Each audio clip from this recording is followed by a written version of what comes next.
Spread हुआ हुआ है मार्केट में, तो उसके बारे में मैं आज आपको बताने जा रहा हूँ। और इसके साथ साथ जो विंडोज ऑपरेटिंग सिस्टम है, that is very much popular operating system for personal computers. ये चीज ध्यान रखिएगा दोस्तों, जो विंडोज ऑपरेटिंग सिस्टम है बहुत ही ज्यादा यूज किया जाता है पूरे वर्ल्ड वाइड में, और इसमें जो आपको फैसिलिटीज प्रोवाइड करी जाती हैं, तो इसके बारे में भी मैं आपको बता देता हूँ। तो यहाँ पर कुछ मैंने बुलेट पॉइंट लिखे हुए हैं, तो इसको आप अपने पास नोट डाउन भी कर सकते हैं या फिर एक स्क्रीनशॉट ले सकते हैं। तो सबसे पहले मैं फाइल मैनेजमेंट के बारे में बताऊंगा। जो फाइल मैनेजमेंट होता है कि जो फाइल मैनेजमेंट के थ्रू जो भी आपकी फाइल्स होती हैं, डॉक्यूमेंट्स होते हैं, चाहे वो इमेजेस के फॉर्म में हो, चाहे वो आपके पीपीटी के फॉर्म में हो, चाहे वो एक्सेल की फाइल हो, तो जो विंडोज होता है वो ऑटोमेटिकली सारी फाइल्स को आपकी मैनेज करता है। उसके साथ साथ जो सेकंड है हमारा, दैट इज रन सॉफ्टवेयर। आपका जो भी सॉफ्टवेयर होते हैं, विंडोज क्या है, विंडोज एक ऑपरेटिंग सिस्टम है जो कि सिस्टम सॉफ्टवेयर के नाम से भी जाना जाता है, और जिसके बिना आप कंप्यूटर पे काम नहीं कर सकते। ये चीज भी ध्यान रखिएगा, ये बहुत इंपॉर्टेंट चीज मैं बता रहा हूँ दोस्तों। विंडोज बहुत ही जरूरी, अगर आपके सिस्टम में ऑपरेटिंग सिस्टम नहीं है तो आप बिना ऑपरेटिंग सिस्टम से किसी भी सॉफ्टवेयर पे काम नहीं कर सकते, चाहे वो आपका वर्ड हो, चाहे वो आपका इंटरनेट एक्सप्लोरर हो, चाहे वो आपका क्रोम हो, आप इन सब पे काम नहीं कर सकते। तो इसलिए विंडोज या फिर अदर ऑपरेटिंग सिस्टम, जैसे कि आपने एप्पल का मैकिंटोश के बारे में सुना होगा या फिर लाइनेक्स के बारे में सुना होगा, तो ये सारे के सारे ऑपरेटिंग सिस्टम होते हैं। तो इनको इंस्टॉल करना बहुत जरूरी होता है जब भी आप कंप्यूटर परचेज करते हैं, क्योंकि इसी की हेल्प से आपके जो अदर सॉफ्टवेयर होते हैं वो रन होते हैं। तो हम बात करेंगे डिवाइस मैनेजमेंट के बारे में। डिवाइस मैनेजमेंट बेसिकली जो भी आप अपने कंप्यूटर से कनेक्ट करते हैं other than keyboard and mouse, जैसे कि आपका वेब कैमरा हो गया, या फिर माइक्रोफोन हो गया, या फिर प्रिंटर हो गया, या फिर स्कैनर हो गया, तो इन सबको भी मैनेज करता है ऑपरेटिंग सिस्टम अपने अकॉर्डिंग।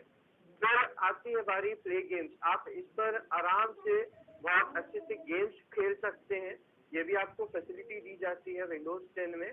उसके साथ साथ वीडियोस देख सकते हैं, जो कि आप यूट्यूब की हेल्प से आज के टाइम में देख रहे होंगे, तो यहाँ पर भी वो फैसिलिटी आपको मिलती है। और उसके साथ साथ आप इजिली इंटरनेट से कनेक्ट हो सकते हैं, और इनफैक्ट अगर आप किसी और नेटवर्क, जैसे कि कई बार होता है लोकल एरिया नेटवर्क होता है, अगर हम किसी कंपनी में काम कर रहे हैं या किसी ऑफिस में काम कर रहे हैं, तो वहाँ हम दूसरे नेटवर्क के साथ भी जुड़ सकते हैं with the help of Windows. I hope इतनी चीज क्लियर हुई होगी दोस्तों आपको। तो हम आगे बढ़ते हैं अपनी नेक्स्ट स्लाइड की तरफ। तो नेक्स्ट स्लाइड में मैं यहाँ आपको कुछ वर्जन बताना चाहूंगा कि विंडोज के कौन कौन से वर्जन और कौन कौन सी डेट को रिलीज हुए हैं मार्केट में। तो ये भी बहुत ही इम्पोर्टेंट चीज है, तो इसको भी प्लीज अपने पास नोट डाउन कर लीजिएगा। तो सबसे पहले जैसा कि आप देख सकते हैं, जो पहला सॉफ्टवेयर आया था माइक्रोसॉफ्ट की तरफ से, विंडोज 1.0 आया था, जिसकी रिलीज डेट थी आपकी नवंबर 20 1985। तो उसके बाद आप धीरे धीरे देखेंगे फिर 2.03 आया, जो कि 1987 में रिलीज हुआ। फिर 3.0 था आपका, जो कि 1990 में रिलीज हुआ 22 मई को। ऐसे ही आप देखेंगे 95, 98 एमई के नाम से एक आपका सॉफ्टवेयर आया, जो कि 2000 में रिलीज किया गया था। ये मिलेनियम विंडोज ऑपरेटिंग सिस्टम था। तो उसके बाद आया आपका एक्सपी। एक्सपी जो विंडोज का माइक्रोसॉफ्ट का जो ऑपरेटिंग सिस्टम था, दैट वाज रिलीज ऑन 24 अगस्त 2001। तो धीरे धीरे जैसे जैसे माइक्रोसॉफ्ट अपने ऑपरेटिंग सिस्टम्स निकालने लगी, मतलब मार्केट में फ्लरिश करने लगी, वैसे वैसे इनमें अपडेट्स भी होते गए।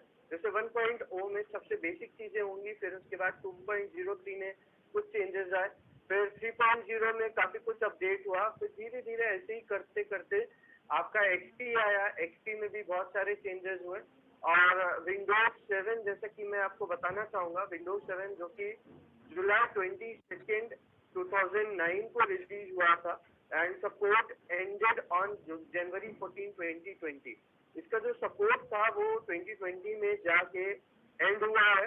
फिर उसके बाद विंडोज 8 आपका जो कि 2012 में रिलीज हुआ था, लेकिन अभी अनसपोर्टेड है एज ऑफ जनवरी 12, 2016। और इसके बाद अगर मैं बात करूं विंडोज 8.1 की, तो ये भी आपका जो रिलीज हुआ था 2013 में 27 अगस्त को, और इसका जो सपोर्टिंग सिस्टम था वो एंड हुआ जाके कि 2023 में होगा, ये अभी तक का अनुमान है। और इसके साथ साथ अगर हम विंडोज 10 की बात करें तो जो कि 2015 में रिलीज हुआ, it is going to support until January 9, 2029। तो ये कुछ वर्जन है दोस्तों, ये बहुत इम्पोर्टेंट है।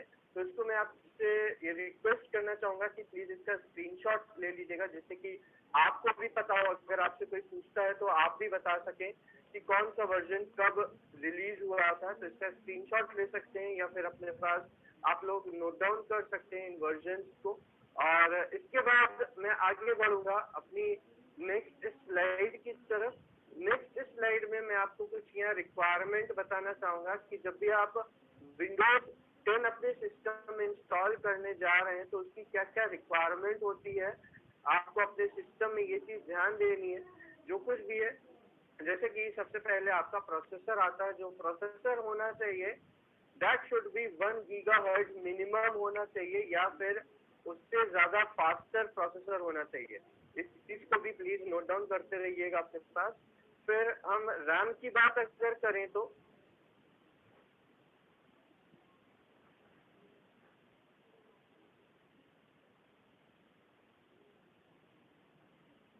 जो रैम है, और अगर 64 बिट है तो उसके लिए आपको 2 GB रैम की रिक्वायरमेंट होती है। फिर अगर हम बात करें तो रिकमेंडेशन की, हम यहाँ पर जो रिकमेंड किया जाता है दैट इज 4 GB।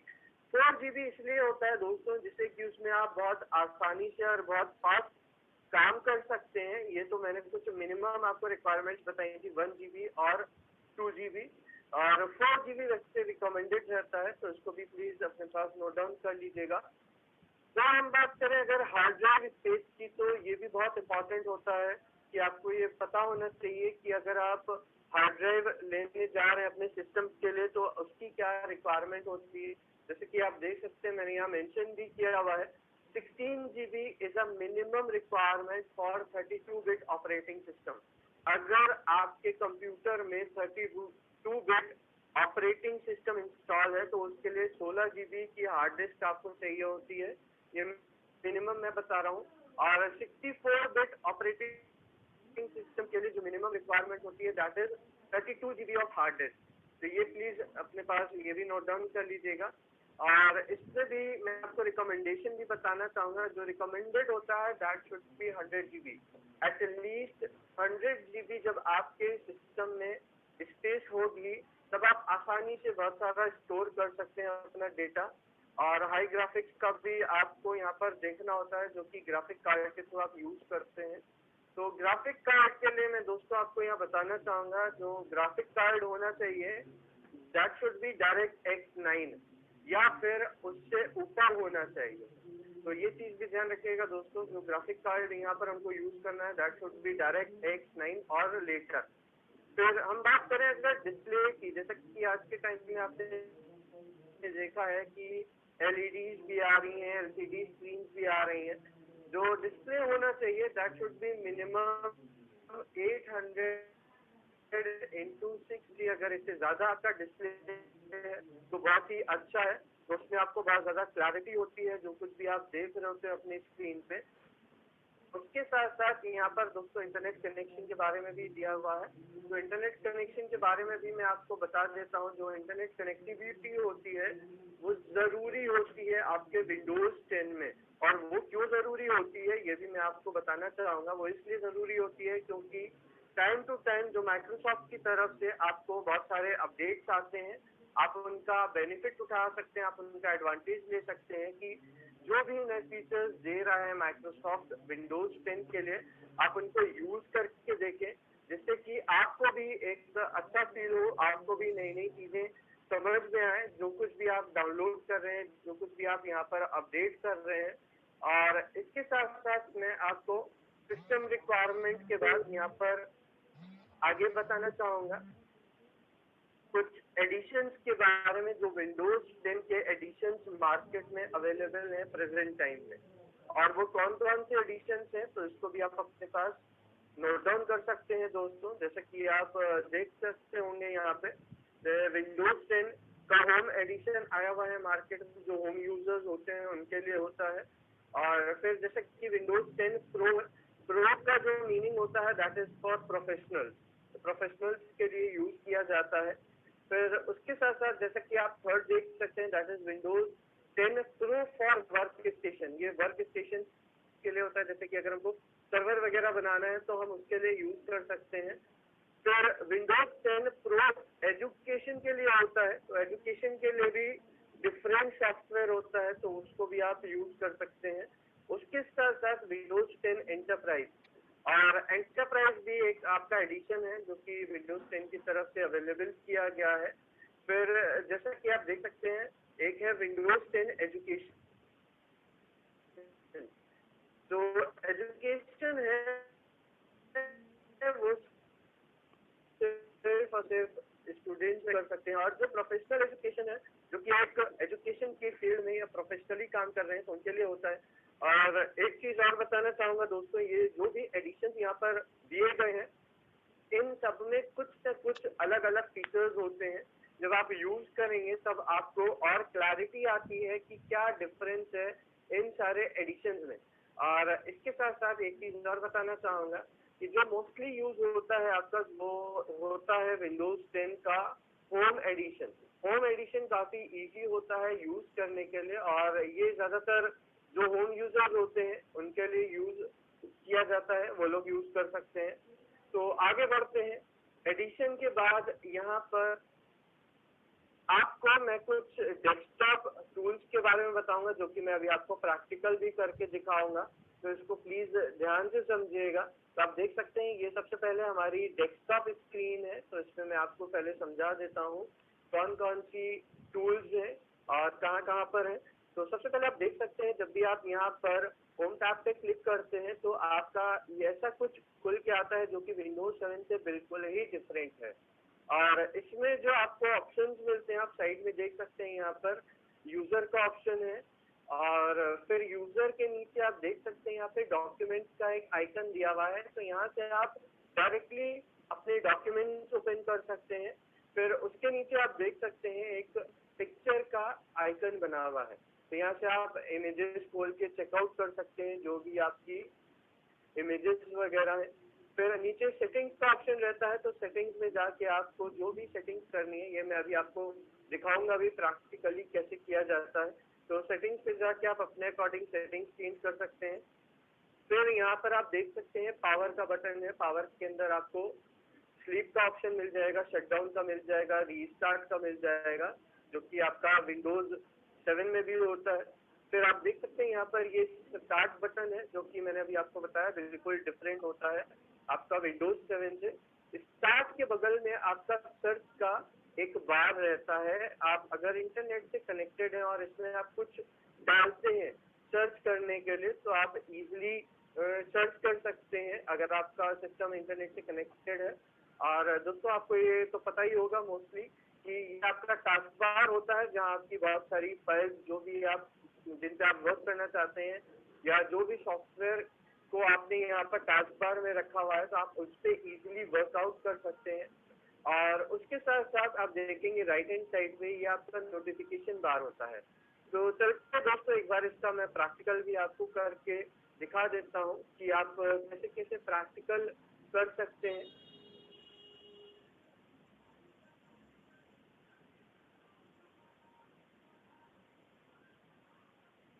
तो ये आप देख सकते हैं ये मेरा एक डेस्कटॉप खुला हुआ है, तो मैं एक बार आपको दिखा देता हूँ, समझा देता हूँ प्रैक्टिकली। सबसे पहले आपको स्टार्ट पर क्लिक करना होता है, जैसे कि दोस्तों आप देख पा रहे होंगे यहाँ स्टार्ट पर जैसे ही आप क्लिक करेंगे तो ये आपके सामने विंडो खुल के आएगी। और इसमें सबसे पहले आप देखेंगे कि यहाँ पर यूजर नेम दिखा रहा है, जो कि मैंने अभी आपको दिखाया भी था। तो यूजर पे आप जब क्लिक करते हैं या फिर आप इसको इस पर अपना माउस पॉइंटर ले जाएंगे तो आप देखेंगे यहाँ पे कुछ ब्लैंक स्क्रीन आ रही है, या आप इस पर क्लिक भी कर सकते हैं। जब आप क्लिक करेंगे तो आपसे यहाँ पर काफी कुछ पूछेगा, चेंज अकाउंट सेटिंग्स, एक लॉक का ऑप्शन रहता है और साइन आउट का ऑप्शन रहता है। अगर आप चेंज अपनी सेटिंग्स करना चाहते हैं तो आपको सिंपली चेंज अकाउंट सेटिंग्स पे क्लिक करना होता है। जब आप क्लिक करेंगे तो आपके सामने एक विंडो खुल के आएगी जिसमें कि आपको पूरी इंफॉर्मेशन देगा कि आपका क्या ईमेल आईडी है और आप एडमिन है कि आप गेस्ट है, तो सारी चीजें यहाँ पर आ जाएंगी। इनफैक्ट आप यहाँ पर अपनी इमेज भी लगा सकते हैं। और जैसा कि आप देख सकते हैं यहाँ पर ये आपको नीचे, इसके नीचे डॉक्यूमेंट्स का ऑप्शन दिखा रहा है यूजर के नीचे।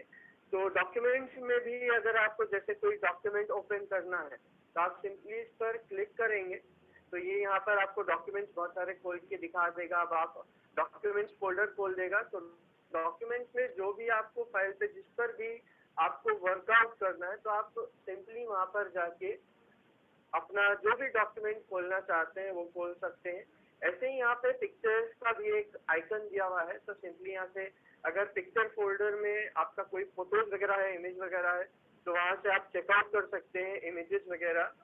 फिर आता है दोस्तों यहाँ पर आपका सेटिंग्स बेसिकली ये सिस्टम की सेटिंग्स के लिए होता है। जैसा कि आपने देखा होगा आपके जो भी विंडोज 7 में रहता है उसमें भी आपका एक सेटिंग का ऑप्शन रहता है। तो मैं एक बार ये भी आपको खोल के दिखा देता हूँ कि सेटिंग्स में क्या क्या चीजें होती हैं। यहाँ पर जैसे कि आप देख सकते हैं सिस्टम है, सिस्टम में अगर आपको कुछ डिस्प्ले सेटिंग चेंज करनी है, साउंड से रिलेटेड है या फिर नोटिफिकेशन है या फिर पावर है, उससे रिलेटेड अगर आपको कुछ चेंजेस करने हैं तो आप चेंजेस कर सकते हैं। इनफैक्ट यहाँ पर डिवाइसेस से रिलेटेड भी रहता है। तो डिवाइसेस में जैसे कि आप देख पा रहे होंगे तो डिवाइसेस में आप जब क्लिक करेंगे तो यहाँ पर आपको ब्लूटूथ, प्रिंटर, माउस की अगर कोई सेटिंग वगैरह चेंज करनी है तो उसके लिए होता है। फिर आप देख सकते हैं यहाँ अपने फोन को भी आप कनेक्ट कर सकते हैं। जैसे ही आप फोन पर क्लिक करेंगे तो ये यहाँ पर आपसे सबसे पहले पूछेगा ऐड फोन।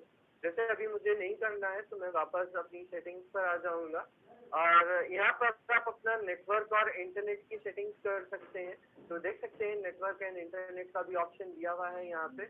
फिर उसके बाद जो पर्सनलाइजेशन होता है इसके बारे में भी मैं अभी आपको बताऊंगा। जैसे कि आपका बैकग्राउंड इमेज है वो आप चेंज करना चाहते हैं, अगर आप स्क्रीन सेवर वगैरह लगाना चाहते हैं या लॉक स्क्रीन पर आपको कौन सा इमेज चाहिए तो उसके लिए होता है। और उसके साथ साथ नीचे आप देख सकते हैं यहाँ पर एप्स का भी ऑप्शन दिया हुआ है। एप्स के साथ साथ यहाँ अकाउंट का भी ऑप्शन है। अगर आप कोई अकाउंट ऐड ऑन करना चाहते हैं तो यहाँ से आप बहुत आसानी से कोई भी अकाउंट क्रिएट कर सकते हैं। और इसके साथ साथ यहाँ पर जैसे फैमिली एंड अदर्स यूजर्स में आपको आना होगा, इसके अंदर आके आप जो भी ऐड करना चाहते हैं, सपोज आप अपने किसी फैमिली मेंबर को ऐड कराना चाहते हैं एज अ यूजर और आप चाहते हैं कि आपके अकाउंट में जो भी फाइल है वो कोई ना छुए, तो आप यहाँ से डायरेक्टली क्रिएट कर सकते हैं अपने फैमिली का भी अकाउंट माइक्रोसॉफ्ट के थ्रू। ये थोड़ा टाइम लेता है ओपन होने में और यहाँ पर आपको सिंपली उनका ईमेल एड्रेस वगैरह मेंशन करना होता है। आप जब नेक्स्ट पे क्लिक करते हैं तो अकाउंट क्रिएट होने लगता है। तो अभी इसकी मुझे रिक्वायरमेंट नहीं है। और इसके साथ साथ फैमिली एंड अदर्स के अलावा भी बहुत सारे चीजें होती हैं जो आप अकाउंट में जाके चेकआउट कर सकते हैं। उसके साथ साथ यहाँ टाइम एंड लैंग्वेज का भी ऑप्शन होता है। इसमें मैं एक चीज और बताना चाहूंगा दोस्तों, एक और फैसिलिटी होती है जो कि मैं अभी आपको बताऊंगा कि लैंग्वेज सेटिंग भी कर सकते हैं। अगर आप हिंदी में चाहते हैं अपना पूरा सिस्टम तो हिंदी में चेंज कर सकते हैं, रीजन चेंज कर सकते हैं।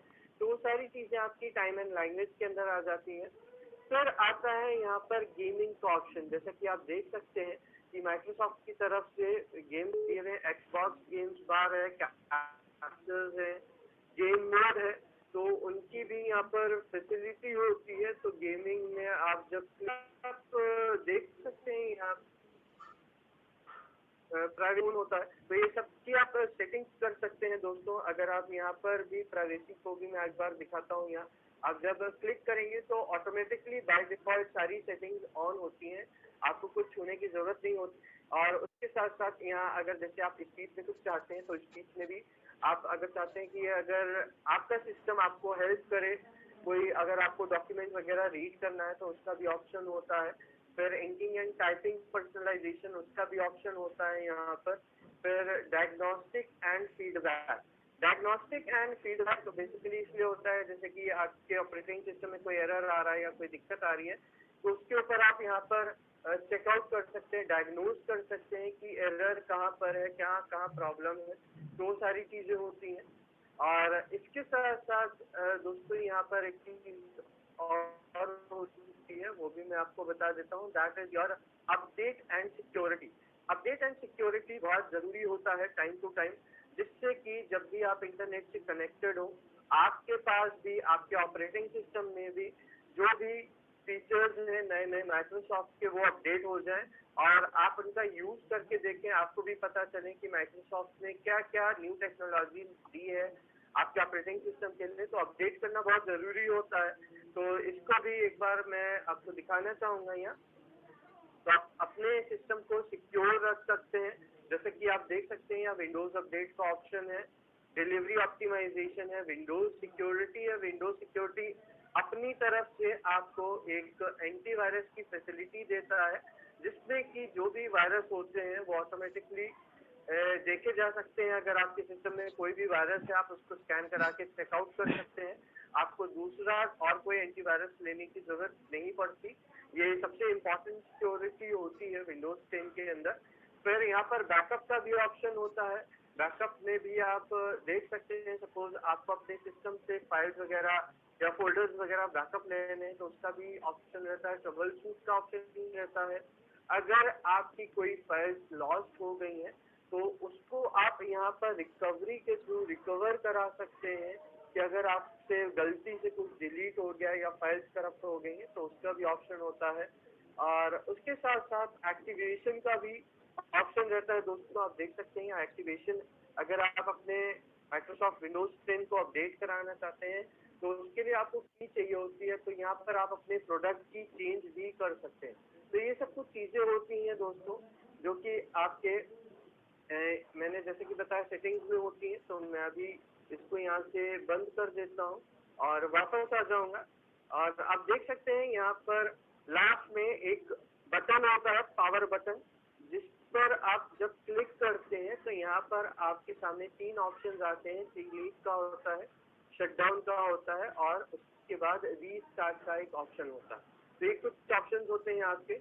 और यहाँ पर मैं आपको ये भी बताना चाहूंगा कि ये जो आप स्टार्ट बटन पर जब आप क्लिक करेंगे तो आप देखेंगे यहाँ कुछ प्रोडक्टिविटी दी हुई है। जैसे कि यहाँ पर ऑफिस है, तो डायरेक्टली आप जब क्लिक करते हैं ऑफिस पे, तो ऑफिस के अंदर जितने भी सॉफ्टवेयर है, चाहे वो आपका वर्ड हो, एक्सेल हो, पावर पॉइंट हो, तो ये सब कुछ आपको शो कर देगा। आप उनमें से किसी भी एक पे काम कर सकते हैं। और उसके साथ साथ आप देखेंगे यहाँ पर ऑलरेडी यहाँ बहुत सारे आइकन्स बने हुए हैं। तो इसके अंदर भी आप देख सकते हैं वर्ड है, आउटलुक है, एक्सेल है और उसके साथ साथ स्काइप भी है। तो ये सारी चीजें आपको यहाँ ऑटोमेटिकली शो कर रहा है। तो ये कुछ प्रोडक्टिविटी के ऑप्शन होते हैं। फिर नीचे आप एक्सप्लोर भी कर सकते हैं दोस्तों, यहाँ माइक्रोसॉफ्ट का स्टोर है जैसा कि आप देख पा रहे होंगे। तो आप डायरेक्टली अगर इंटरनेट से कनेक्टेड है तो आप यहाँ से माइक्रोसॉफ्ट के स्टोर पर जब क्लिक करते हैं तो आपके सामने एक इंटरनेट एक्सप्लोरर पे या फिर क्रोम पे माइक्रोसॉफ्ट का स्टोर खुल जाता है, जिसमें कि आपको बहुत सारे प्रोडक्ट मिल जाएंगे माइक्रोसॉफ्ट की तरफ से। अब उसमें से जो भी आप प्रोडक्ट लेना चाहते हैं या फिर परचेजिंग वगैरह करना चाहते हैं, वो आप जाके चेकआउट कर सकते हैं। उसके साथ साथ आप देखेंगे ये वेदर रिपोर्ट भी शो कर रहा है, यहाँ पर वेदर रिपोर्ट आ रही है। फिर यहाँ पर माइक्रोसॉफ्ट न्यूज का भी होता है, मूवीज एंड टीवी का रहता है। फिर यहाँ पे स्पॉटिफाई म्यूजिक, अगर आप म्यूजिक सुनना चाहते हैं तो डायरेक्टली आप स्पॉटिफाई के थ्रू आप सुन सकते हैं। और ये यहाँ पर प्ले आप देख सकते हैं, प्ले में आपके गेम्स वगैरह होते हैं। तो चलते हैं दोस्तों वापस अपनी पीपीटी की तरफ। तो पीपीटी के थ्रू मैं और भी कुछ आपको यहाँ पर बताना चाहूंगा। जैसा कि मैंने अभी आपको डेस्कटॉप का स्क्रीन शो किया, तो उसके बाद हम बात करेंगे पर्सनलाइजेशन की। पर्सनलाइजेशन में जैसे कि दोस्तों मैंने अभी आपको बताया भी था, तो इसका भी मैं अभी आपको प्रैक्टिकल करके शो करूंगा कि क्या क्या चीजें होती हैं आपके पर्सनलाइजेशन में। और इसको आप इस विंडो को कैसे खोलते हैं, जैसे कि विंडोज 7 में आप राइट क्लिक करके खोलते हैं, तो सिमिलर यहाँ पर भी होता है। तो इसको भी मैं एक बार आपको दिखा देता हूँ। वापस आ जाऊंगा मैं डेस्कटॉप पे और सिंपली क्या करना है, आपको राइट क्लिक करना है अपने माउस बटन से और यहाँ आप देखेंगे लास्ट में पर्सनलाइज का एक ऑप्शन आ रहा है, तो आपको सिंपली इस पर क्लिक कर देना है। जब आप क्लिक करेंगे तो ये आपके सामने कुछ इस टाइप की विंडो खोलेगा, जो कि मैंने भी आपको पीपीटी में भी शो किया था। ये आप देख सकते हैं, यहाँ बैकग्राउंड का ऑप्शन है, कलर्स है, लॉक स्क्रीन है, थीम है। तो सबसे पहले हम बैकग्राउंड पर आ जाते हैं। तो बैकग्राउंड पर जब आप दोस्तों क्लिक करेंगे तो बैकग्राउंड के अंदर आप देख सकते हैं अभी ये पर्टिकुलर इमेज शो कर रही है। तो अगर आपको इसको चेंज करना है तो यहाँ पर आप चूज योर पिक्चर में ये बाय डिफॉल्ट आपको कुछ पिक्चर्स शो करता, तो इसमें से आप कोई भी पिक्चर चूज कर सकते हैं जो भी आपको अच्छी लगती है, जो भी आपको अपने अकॉर्डिंग चाहिए, तो वो पिक्चर आप यहाँ से चूज कर सकते हैं। और इनफैक्ट एक चीज और बता दूं, तो यहाँ पर अगर आप ब्राउज कराना चाहें, अगर आपके सिस्टम में और भी बहुत सारी इमेजेस हैं, अगर आप कोई अपनी इमेज लगाना चाहते हैं तो उसके लिए यहाँ पे ब्राउज का भी ऑप्शन होता है। ब्राउज के साथ साथ नीचे आप देखेंगे चूज आप फिट में आप किस टाइप का इमेज लगाना चाहते हैं, टाइल के फॉर्म में होना चाहिए। तो आप यहाँ से जब टाइल क्लिक करेंगे तो ये टाइल्स के फॉर्म में शो करेगा। तो अभी हम फिल ही चाहते हैं या फिर हम फिट चाहते हैं तो वही सेलेक्ट रखेंगे। और उसके साथ साथ यहाँ बैकग्राउंड में जैसे कि पिक्चर दिखा रहा है, यहाँ से आप सॉलिड कलर भी चूज कर सकते हैं। सपोज आपको सिर्फ और सिर्फ अपने स्क्रीन पे कोई पर्टिकुलर कलर चाहिए तो यहाँ पे कलर्स का भी ऑप्शन था, आप देख सकते हैं बहुत सारे कलर्स हो रहे हैं। जैसे कि मैंने यहाँ बैकग्राउंड में चूज किया है कलर, सॉलिड कलर सॉरी। और इसके साथ साथ यहाँ पर एक स्लाइड शो का भी ऑप्शन होता है, जिसमें कि टाइम टू टाइम आपकी जो इमेजेस होंगी वो स्लाइड के फॉर्म में चेंज होती रहेंगी, तो उसका भी ऑप्शन होता है। और यहाँ पर आप इवन अपना टाइमिंग भी सेट कर सकते हैं पर्टिकुलर इमेज की चेंज होने की। सपोज मुझे अभी नहीं करना तो मैं वापस क्या करूंगा, मैं वापस आ जाऊंगा पिक्चर पे और अपनी सेम एज इट इज जो भी पिक्चर थी वो मैं उसको सेट कर दूंगा। और इसके बाद यहाँ आप देख सकते हैं कलर्स का भी ऑप्शन है, तो कलर्स में आप अपने अकॉर्डिंग थीम सेट कर सकते हैं। आपको डार्क चाहिए तो डार्क या फिर लाइट, जो भी आपको कलर पसंद है तो उसके अकॉर्डिंग आप यहाँ पे चूज कर सकते हैं। जैसे कि आप देख सकते हैं यहाँ चूज योर कलर का एक ऑप्शन है, तो आपको सिंपली यहाँ पे क्लिक करना होगा। तो यहाँ पर आपको डार्क और लाइट तीन ऑप्शन मिलेंगे। लाइट, डार्क अगर सिलेक्ट करता हूँ तो ये लाइट कलर में आ जाएगा। और अगर मैं कस्टम चाहता हूँ तो मुझे सपोज अपने अकॉर्डिंग चाहिए तो मैं अपने अकॉर्डिंग उसको सेट कर दूंगा। और इसमें choose your default Windows mode होता है, डिफॉल्ट ऐप मोड होता है। तो इन दोनों में आप डिफरेंट डिफरेंट कलर भी चूज कर सकते हैं। वो डिपेंड करता है दोस्तों आपके ऊपर कि आपको कौन सा कलर यहाँ पर सेट करना है। और यहाँ तक कि ट्रांसपेरेंसी इफेक्ट चाहिए तो उसको भी आप ऑन रख सकते हैं। ट्रांसपेरेंसी बेसिकली होता है कि ट्रांसपेरेंट आपको इमेजेस वगैरह दिखती हैं। और इसके साथ साथ दोस्तों यहाँ पर इनफैक्ट लॉक स्क्रीन पर अगर आप कुछ अलग सा थीम चाहते हैं, जैसा कि आप देख सकते हैं यहाँ पे ऑटोमेटिकली मेरे स्क्रीन पे ये चेंज होता रहता है डिफरेंट डिफरेंट। तो उसके लिए हमको यहाँ पे विंडोज स्पॉटलाइट को चूज करना होता है। जब आप विंडोज स्पॉटलाइट को चूज करते हैं तो क्या होता है, ये नेट के थ्रू अपने आप ही ऑटोमेटिकली चेंज कर करके आपको इमेजेस शो करता है। और उसके अलावा भी दो ऑप्शन होते हैं यहाँ, पिक्चर का और स्लाइड शो का। तो पिक्चर में जब आप सेलेक्ट करते हैं तो यहाँ पे डिफरेंट डिफरेंट इमेजेस आपको शो हो जाएंगी। तो उसके अकॉर्डिंग भी आप अपनी सेटिंग्स कर सकते हैं कि लॉक स्क्रीन पे आपके सामने यहाँ पे इमेज आ जाए या फिर स्लाइड शो पे आ जाए। तो इसको अभी जैसे मुझे नहीं करना है सेट, तो मैं अभी इसको एज इट इज छोड़ दूंगा। फिर हमारे पास थीम्स है, थीम्स में आप जाके अपने अकॉर्डिंग थीम सेट कर सकते हैं। फॉन्ट्स का ऑप्शन होता है। तो ये बहुत सारी चीजें होती हैं दोस्तों, जब आप इसको यूज करेंगे तो आपको और भी चीजें समझ में आएंगी कि पर्सनलाइजेशन में क्या क्या चीजें होती हैं। यहाँ से आप अपना फॉन्ट वगैरह भी सेट कर सकते हैं। और जैसे कि आप देख रहे हैं यहाँ पर स्टार्ट का भी ऑप्शन है, तो स्टार्ट में भी बहुत सारी चीजें होती हैं कि show more tiles on start या फिर show app list in start menu. तो जो जो चीजें आपको चाहिए अपने अकॉर्डिंग तो यहाँ से आप सेटिंग कर सकते हैं। और फिर नीचे सबसे लास्ट में आपका होता है टास्क बार। तो जैसा कि आप देख सकते हैं यहाँ लॉक द टास्क बार का ऑप्शन है। Hide the task bar in the desktop mode. जब आप इसको ऑन करेंगे तो ऑटोमेटिकली क्या होता है देख सकते हैं, नीचे का जो टास्क बार है वो ऑटोमेटिकली अपने आप हाइड हो गया। जब आप माउस लेके जाएंगे तो ऑटोमेटिकली ये शो होने लगेगा। सपोज अभी मुझे इसको ऑफ रखना है तो मैं इसको भी ऑफ रखूंगा। तो ये सारे कुछ फीचर्स होते हैं दोस्तों जो कि मैंने आपको बताया पर्सनलाइजेशन में। तो मैं वापस आऊंगा अपनी स्लाइड्स की तरफ। तो इसको मैं अभी यहाँ से क्लोज कर सकता हूँ और वापस हम अपनी पीपीटी की तरफ आ जाते हैं। और पीपीटी के थ्रू मैं अभी आपको और भी चीजें यहाँ पर बताना चाहूंगा कि जैसे कि पर्सनलाइजेशन के बाद हम यहाँ बात करेंगे कुछ कॉमन कीबोर्ड शॉर्टकट कीज के बारे में। तो प्लीज ये बहुत इंपॉर्टेंट शॉर्टकट कीज है, ये आप जब भी कोई भी एप्लीकेशन वगैरह यूज करेंगे तो उसमें आप इनका यूज कर सकते हैं। तो उसको भी प्लीज अपने पास नोट डाउन कर लीजिए दोस्तों। ये बहुत ज्यादा इन शॉर्टकट कीज का यूज होता है टाइम टू टाइम। जैसे कि आप देख सकते हैं कॉपी के लिए Ctrl+C है, कट के लिए आपके लिए आपके सामने Ctrl+X है, यह कट करने के लिए होता है। पेस्ट के लिए Ctrl+V होता है। इसी तरीके से अगर हम मैक्सिमाइज कराना चाहते हैं अपनी विंडो को, कोई पर्टिकुलर अगर हमने एप्लीकेशन खोला हुआ है तो उसके लिए विंडोज लोगो की और अप एरो की को प्रेस करना होता है एक साथ, तो वो खुल जाता है। उसके साथ साथ टास्क व्यू अगर हमको खोलना है तो उसमें हमारा विंडोज लोगो की और प्लस टैब, ये दो कीज आपको प्रेस करनी होती हैं एक साथ, तब आपका जो भी टास्क व्यू होता है वो ओपन हो जाता है। उसके साथ साथ यहाँ जैसे कि आप देख सकते हैं शो डेस्कटॉप और मिनिमाइज ऑल विंडो। सपोज आपको सारी की सारी डेस्कटॉप की विंडो आपको मिनिमाइज करनी है तो उसके लिए लोगो की, जो विंडो की लोगो की होती है और +D होता है, आपको क्लिक करना होता है।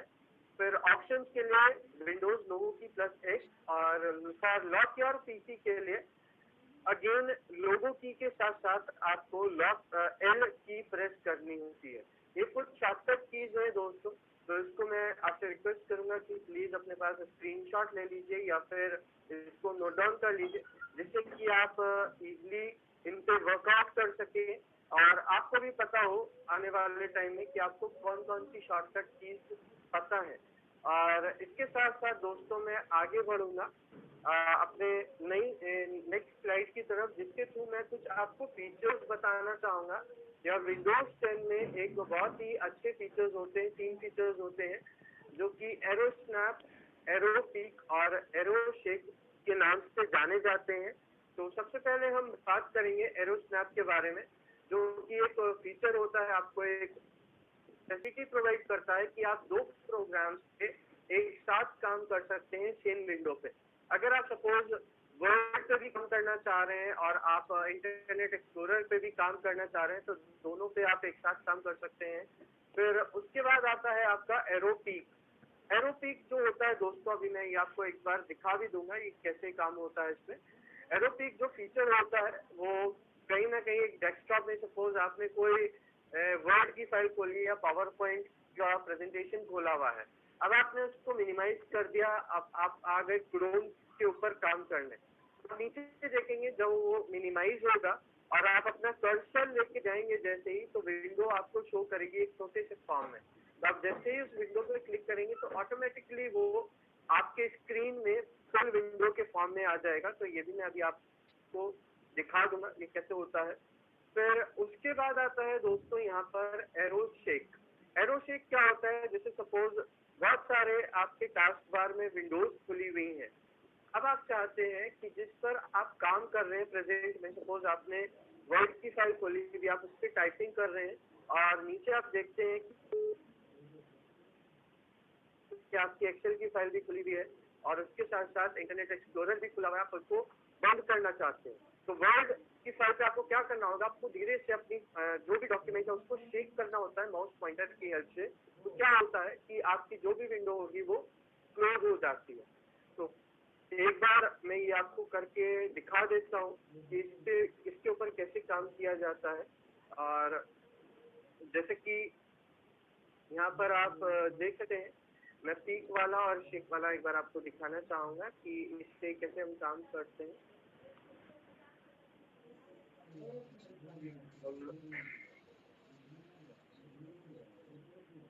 इसको मिनिमाइज कर देते हैं दोस्तों। जैसे कि मैं सपोज यहाँ पर वर्ड की फाइल खोलता हूँ और वर्ड मैंने यहाँ पर ओपन कर लिया है। आप देख सकते हैं वर्ड की फाइल खुल गई है। मैं इसको सपोज यहाँ मिनिमाइज कर देता हूँ। अब मैं चाहता हूँ कि मैं पावर पॉइंट पे भी काम करूँ और वर्ड पे भी काम करूँ। तो मुझे क्या करना होगा, मुझे सिंपली अपना पीपीटी ओपन कर लेना होगा और मुझे यहाँ पर विंडो का जो लोगो की होता है उसके साथ साथ सपोज मैं जो एरो की होता है उसमें राइट क्लिक करना होगा। तो आप देख सकते हैं यहाँ तो जो मेरी विंडोज खुली हुई है यहाँ ओपन हो चुकी है। अब सपोज मुझे पीपीटी पे वर्क नहीं करना है, सपोज वर्ड पे काम करना है, तो मैं सिंपली यहाँ पे खोल दूंगा। अब मैं दोनों पे साइड बाय साइड बहुत इजीली काम कर सकता हूँ जिसपे भी मुझे वर्क करना है। तो ये आपका एरो स्नैप का फीचर होता है। सपोज मैं इसको बंद करना चाहता हूँ तो मैं सिंपली यहाँ से बंद कर सकता हूँ और अपनी वापस मैं पीपीटी पे आ जाऊंगा और इसको मैं यहाँ से मिनिमाइज करूंगा। अब आपको यहाँ से एरो पीक का भी ऑप्शन बता देता हूँ। तो एरो पीक क्या होता है दोस्तों, तो सपोज मैंने यहाँ से कोई एक खुला भी खोली हुई है और अब देख सकते हैं मैं यहाँ माउस पॉइंटर लेके गया और जैसे ही मैं ये विंडो पे अपना माउस पॉइंटर लेके जाऊंगा और क्लिक करूंगा तो ये सिंपली क्या करेगा, तो मेरी विंडो को फुल स्क्रीन में यहाँ पर शो कर देगा। तो इस तरीके से कुछ एरो पीक का काम होता है। और जैसा कि मैं आपको एरो शेक के बारे में बता रहा था, एरो शेक भी मैं एक बार आपको दिखा देता हूँ। एक बार यहाँ से वर्ड की फाइल हम खोल लेते हैं। तो वर्ड यहाँ से खुल चुका है, मैंने सपोज यहाँ से मिनिमाइज किया। अब मैं क्या करूंगा, अपनी इस पीपीटी को थोड़ा सा शेक करूंगा। जितनी भी नीचे फाइल्स और फोल्डर्स खोले होंगे, सपोज मैं यहाँ से फोल्डर वाला भी खोल लेता हूँ, इसको भी मिनिमाइज कर लेता हूँ। अब मुझे क्या करना होगा, अपनी पीपीटी को थोड़ा सा शिफ्ट करना होगा। तो नीचे जितनी भी फाइल्स होंगी दोस्तों वो ऑटोमेटिकली अपने आप क्लोज हो जाएंगी। तो इस तरीके से कुछ वर्क होता है आपका एरो शेक का। और इसके साथ साथ मैं नेक्स्ट आऊंगा अपनी नेक्स्ट स्लाइड की तरफ। उसके थ्रू एक बहुत ही इंटरेस्टिंग फीचर है विंडोज 10 में जो कि मैं आपको बताने जा रहा हूँ और वो फीचर है कॉर्टाना का। ये क्या करता है, ये आपको हेल्प आउट करता है स्पीच रिकॉग्निशन के थ्रू। जैसे कि जो भी आप यहाँ पर बोलेंगे तो ये क्या करेगा, आपकी वॉइस को रिकॉग्नाइज करके उसी फॉर्मेट में वर्क करेगा और आपको रिजल्ट शो करेगा। तो इसको भी हम एक बार करके दिखाएंगे आपको कि ये कैसे काम करता है। Cortana is a Microsoft personal productivity assistant. ये एक असिस्टेंट की तरह काम करता है। तो इसको भी एक बार दोस्तों हम देख लेते हैं कि कॉर्टाना पे हम कैसे काम कर सकते हैं विंडोज 10 का। अब हम आ जाएंगे वापस। आप देख सकते हैं यहाँ पर सर्च का बटन है और यहाँ पर एक सर्कल बना हुआ है। यहाँ कह रहा है टॉक टू कॉर्टाना। आपको सिंपली इस पर क्लिक करना होगा और आप देख सकते हैं यहाँ आज कॉर्टाना लिखा हुआ है। इसको मैं एक बार आपको दिखा देता हूँ। और नीचे यहाँ पर आप देखेंगे ये एक माइक का बटन है। आपको सिंपली क्या करना होगा दोस्तों, यहाँ पर क्लिक करना होगा तो वैसे ही ये आपकी स्पीच को सुनने लगेगा। सपोज मैं यहाँ पे क्लिक करके बोलता हूँ 2 + 4। 2 + 4 is 6. आप देख सकते हैं यहाँ पर इसने हमको रिजल्ट शो कर दिया है 2 + 4 का। इसी तरीके से अगर आप मल्टीप्लिकेशन कराना चाहते हैं तो आप मल्टीप्लिकेशन करा सकते हैं।